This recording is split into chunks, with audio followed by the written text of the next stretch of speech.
Malkapet reservoir నుండి సింగసముద్రం చెరువుకు నీటిని నింపాలని భారతీయ జనతా పార్టీ జిల్లా అధ్యక్షులు రెడ్డవేణి గోపి అన్నారు. రైతులతో కలిసి శనివారం రోజున జిల్లా కలెక్టర్కు వినతి పత్రం సమర్పించారు. మల్కపేట రిజర్వాయర్ నుండి సింగసముద్రం చెరువుకు నీరు రాకపోవడంతో పలు గ్రామాల్లో సుమారు 500 ఎకరాల్లో పంటలు ఎండిపోయే ప్రమాదం ఉందని, మిడ్మానేర్ నుండి మల్కపేట రిజర్వాయర్కు నీటిని నింపి అక్కడి నుండి సింగసముద్రం చెరువుకు నీటిని వదలాలని భారతీయ జనతా పార్టీ తరపున వినతి పత్రం సమర్పించామని, దీంతో కలెక్టర్ సానుకూలంగా స్పందించి 2-3 రోజుల్లో నీరు వచ్చేలా ఏర్పాటు చేస్తామని తెలిపినట్లు తెలిపారు. వెంటనే నీటిని వదిలి పంటలు ఎండిపోకుండా చూడాలని డిమాండ్ చేశారు.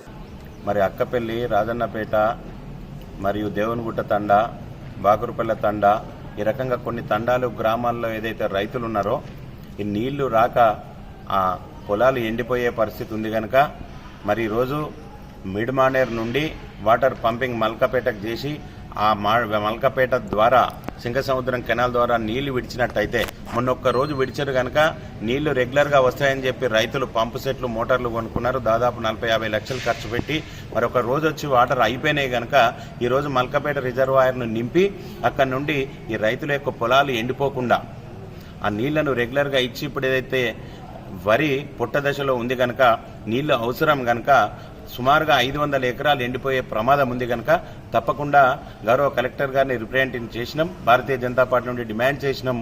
ఇప్పుడు ఏదైతే ఈ పుట్ట దశలో మల్కపేట రిజర్వాయర్ నుండి సింగసముద్రం నింపినట్టయితే ఆ కెనాల్ ద్వారా వచ్చే నీటి ద్వారా ఈ రైతులందరూ ఈ ఏసంగి పంటకు బయటపడతారు, వాళ్ళు నష్టపోకుండా ఉండాలని చెప్పి గౌరవ కలెక్టర్ గారికి భారతీయ జనతా పార్టీని డిమాండ్ చేసినాం. తప్పకుండా 2-3 రోజుల వాళ్ళు నీళ్ళు వచ్చి ఏర్పాటు చేస్తున్నారు. కాబట్టి రైతులకు ఎక్కడ నష్టం జరిగినా, కష్టం జరిగినా భారతీయ జనతా పార్టీ అండగా ఉంటుందని తెలియజేస్తున్నాం. భారత్ మాతాకి జై.